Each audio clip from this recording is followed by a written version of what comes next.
All right, guys, let's do this. What up? It's JoJo on the radio. This is the iHeartRadio countdown. He knows I love him. Let me confess my love for Teddy Swims right now. Teddy, I think you're the best. I can't wait to see you in person and give you a big hug. Teddy, how are you? Oh, man, I love you too, buddy. I'm doing great, man. I'm happy to be here. We got a lot to chat with Teddy Swims. First of all, we're on Zoom. I'm sitting here in Burbank, LA, if you guys don't know. Where are you at right now? I'm in New Orleans, bro. We had off day today and yesterday, so man, I love New Orleans too. I love it. We had a blast yesterday. I'm a little hungover. I ain't gonna lie to you, but today I got to get back in the gym and just get back focused. But before I have to sing again tomorrow, so I gotta make sure I kick the can a little further down the road. Teddy, it seems like you've been on the road forever, and you have. You must have a crazy road story. I've talked to some artists who have just wild, because on the road things just get out of hand from time to time. Give me a Teddy Swims crazy slash funny or whatever road story. Okay, I'll tell you. So last year we were doing a Christmas tree lighting. Me and my pianist. We did that like Journey "Don't Stop Believing" cover, and it went super viral. So Right? Nick John from Journey, the guitarist, he had hit me up and was like, "Hey, look, come do a Christmas tree lighting in San Francisco with us." So we went to Chase Stadium. They gave me they gave me like the cutest little like Golden State Warriors jersey too, and me and my boy JJ were playing with them, and I got to sing "Lights," "Don't Stop Believing," and "Will in the Sky" with them, and it was the coolest ever. But so at one point, I went down to do a split because I do splits on stage a lot, right? I went down to do a split, and I ripped my pants, Oh, right? So, um, like, dude, I'm telling you, from the top of my crack to all the way down to my knee, like the back of my pants are ripped, and somebody comes over my in ears. Somebody comes over my in ears and is like, Teddy, put your jacket on. Your ass is out. I wasn't wearing underwear either. He's like, put your jacket back on. You ripped your pants, dude. And so at one point, worst case, worst, dude, worst is that there's a moment after I did it where the drummer's playing a solo and he has a riser and I jump up on his riser, like facing him, like, let's go. And so I know like I was bent over, like my whole the 10,000 women, kids, men, like you name it, like 10,000 people saw my bro. I promise you they saw it. I know they saw it. And I was singing with Journey and I showed my everyone. I think it was pretty iconic, but embarrassing as well. Teddy, that's gonna go down. That's gonna be one of your greatest moments in life. That's Oh, got to be. yeah, totally. I hope you guys have heard the album. I've tried everything but therapy, part one. Please tell me you've heard that, because it's almost time for part two. Teddy, give me some details on part two. What can you say? What can you leak? Maybe most of it's top secret. I don't know, but what can you elaborate on? Dude, just a lot more healing. It's not going to be so. It's a lot funner of a journey on the second one. I mean, of course, there's still some turmoil in there and some heartbreak, but all of it's a whole lot about more my journey of being healed and being happier and healthier, and there's more love and the next album than there's heartbreak. So I'm pumped. I'm pumped to share it. I got some cool features on there too that I'm really pumped about. Man, Money Long is so sweet. We just did this song Black and White together that's coming out on that, and Money Long is one of the best singers ever. And so I He's just, amazing. yeah, there's a little that if I could say anything, Money Long. She's like cool. I love that song. Safe to say, writing music is super therapeutic for you.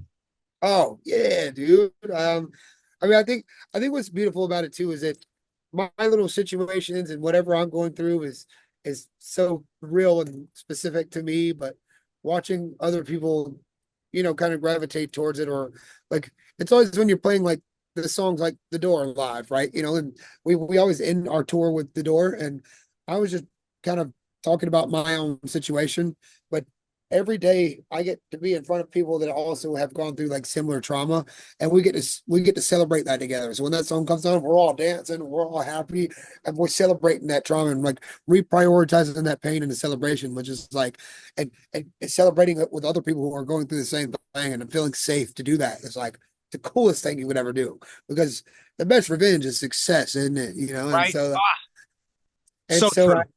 I get to celebrate how awful that person was to me with a bunch of other people who had the same situation go down, and we all get to dance and sing about this girl that broke my heart. And and I hope she's doing okay, of course. But everybody basically is big, giving her a big fu, and it's awesome for me. But again, I hope she's doing okay. But how awesome is that to be able to take that and prioritize like this celebration of of anger or like heartbreak? You know, it's such a cool job. Yeah, I hope you're doing okay, but wrote a song about it. Want to hear it? Here it go. Oh man. Hey Teddy, what is there a date for the album or is that have you released? January 24th, my buddy. There we go. Teddy, before you released your first album, you had written or co-written more than I believe 400 songs, something crazy like that. How many songs did you go through for part 2? Do you have a bunch kind of, saved on your laptop, that kind of a thing? Yeah, I mean, there's a lot of bad songs too that you'll never hear. But yeah, you can't always write the good ones. So it takes a lot of songs before we get to the good ones. And I hope these are good ones. That's all I gotta say. I hope these ones I'm putting out are good ones. But I think they're good ones, and I think some people will like them. But bro, there's a bunch of bad songs on my hard drive for sure. If that's what you're asking.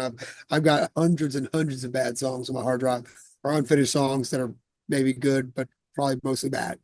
So I highly doubt they're all, the ones that didn't make the album. They're not all terrible. You're going to use those for other things. I mean, what do you just keep them and give them to other artists, the good ones, of course, or do you delete them? What do you just?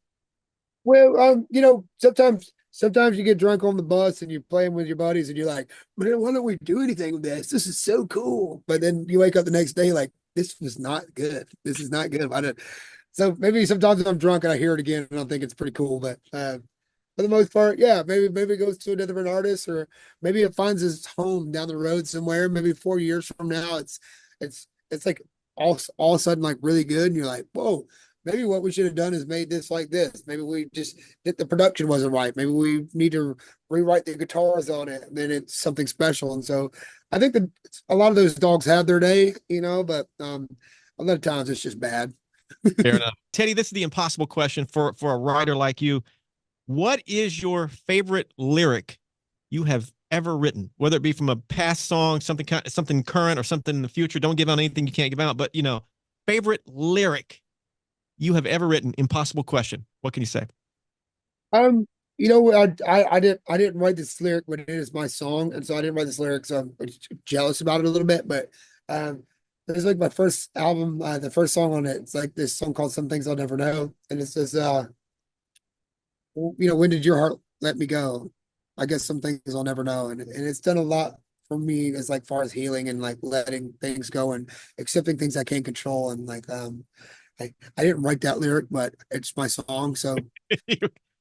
Sure, Right. Sherwin's gonna have to eat a wiener on that one. But I would say it for the sake of the talk, I wrote that lyric and it was so awesome for me. I love it. I'll pretend like you wrote it for sure. Teddy, he's on tour. You're always on tour. Do you enjoy road life, Teddy? I know you love being on stage, but everything that comes with it. Do you like just the hotels and planes and all that? What do you think of road life? Um, I like being in other places more than I like traveling. I'll say it like that. Like I like being on a bus. It's like my only time that I get a consistent bed for like 3 months. So I mean I'm on a bus right now. I love it. It starts moving, rocks me right to sleep. I love being on a bus, but planes, I just hate flying. I hate it. I hate traveling.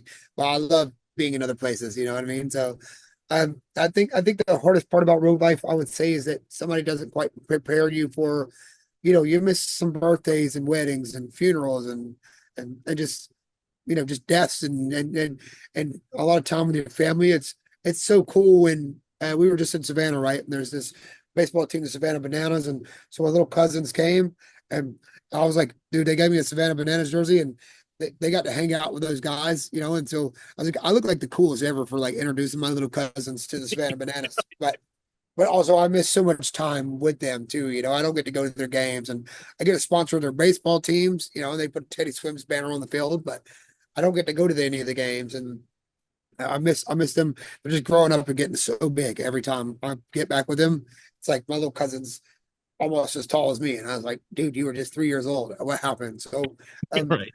one thing that you can't prepare for when you're going all the time on the road is that you miss a lot of those core moments. You could be like create some core moments for them, but you miss a lot of core moments too. Fair point. Teddy, have you ever driven by someone and they were playing your music? And if so, what was their reaction? Did they notice you? I'm just curious if that's ever happened to you. I do. That happens quite a bit. I have definitely one time like rolled down my window just because I probably needed to pick me up that day. Rolled down my window. I was like, "That's me," and they're like, "Ah!" And pull that phone, take a picture of me, but especially when I need a big pick me up, just let me roll. I'll roll down the windows and let's see who's listening to Lose Control. Because I guarantee you can't walk 5 minutes down the road without somebody right now playing Lose Control. It's annoyingly around still. Like it will not get off the radio. It will not. Thank you for spinning my song, by the way.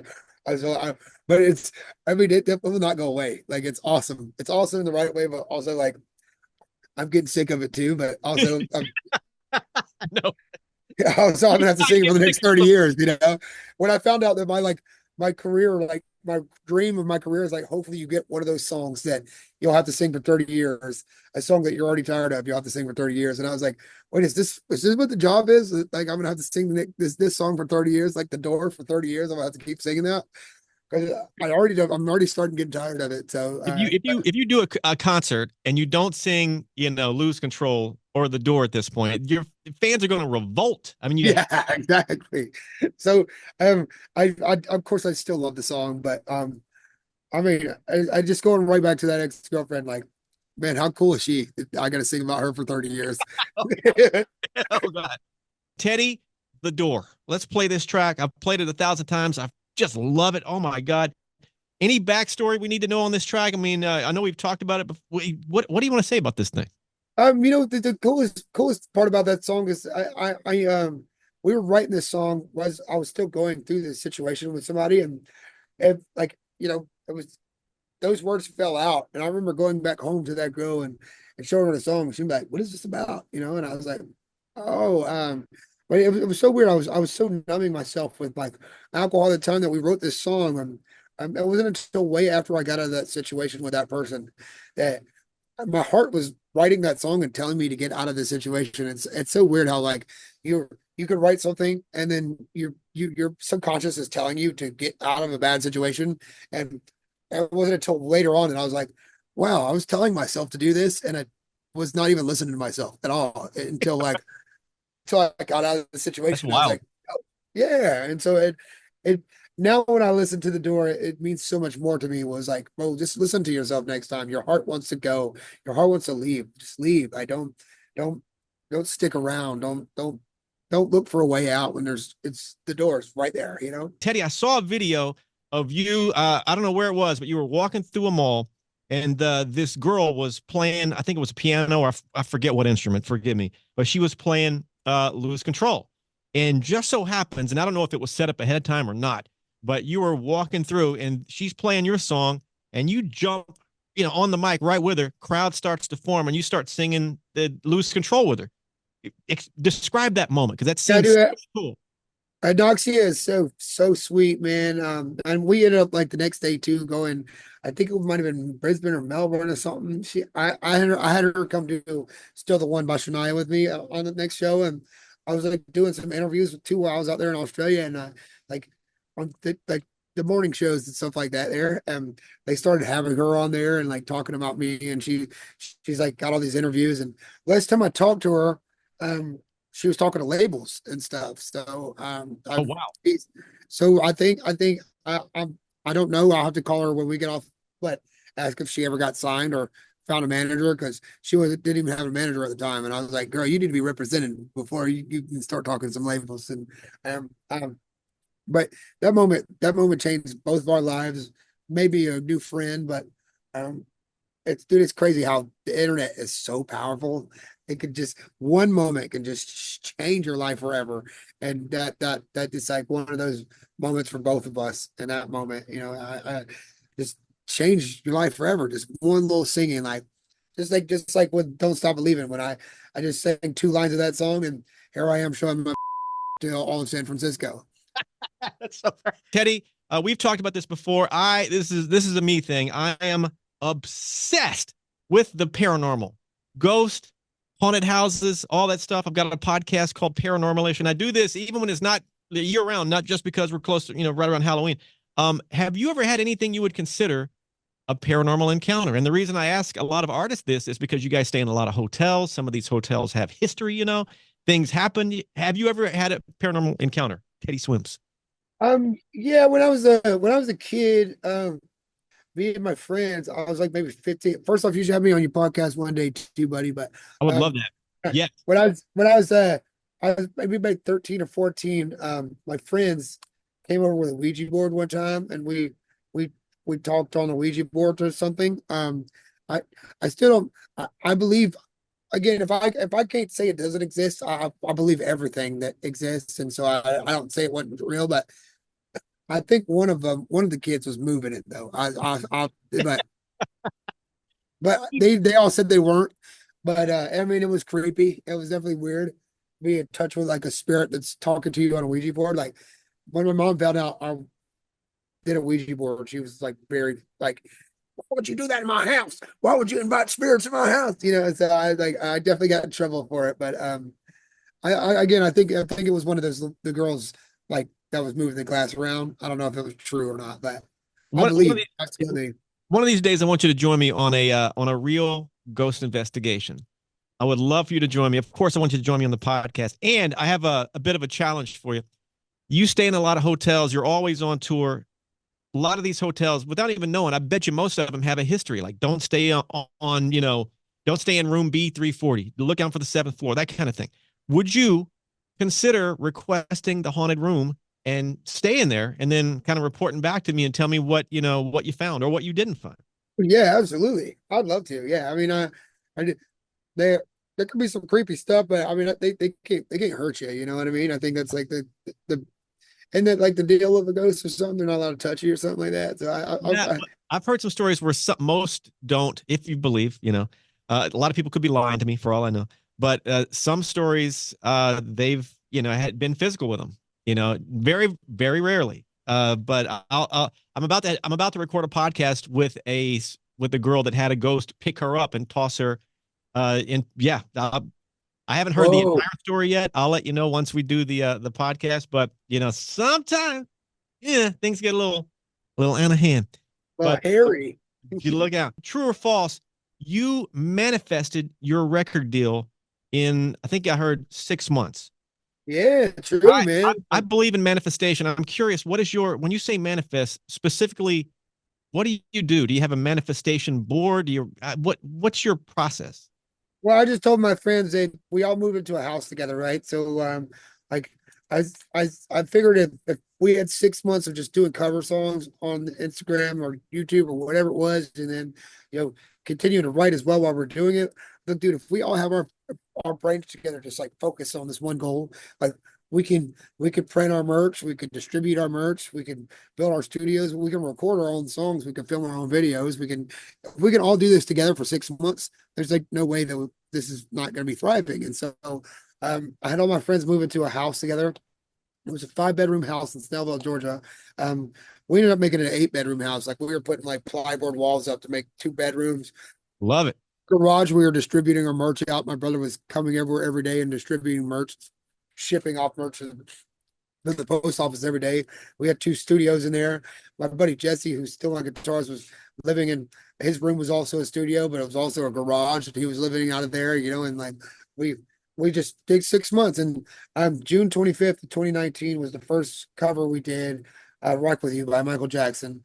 And I said, give us 6 months. And weirdly enough, December 24th, Christmas Eve of 2019, a day less than 6 months, I signed to Warner Records and put all my buddies on salary, and here we are still to this day, ripping one out. Yeah.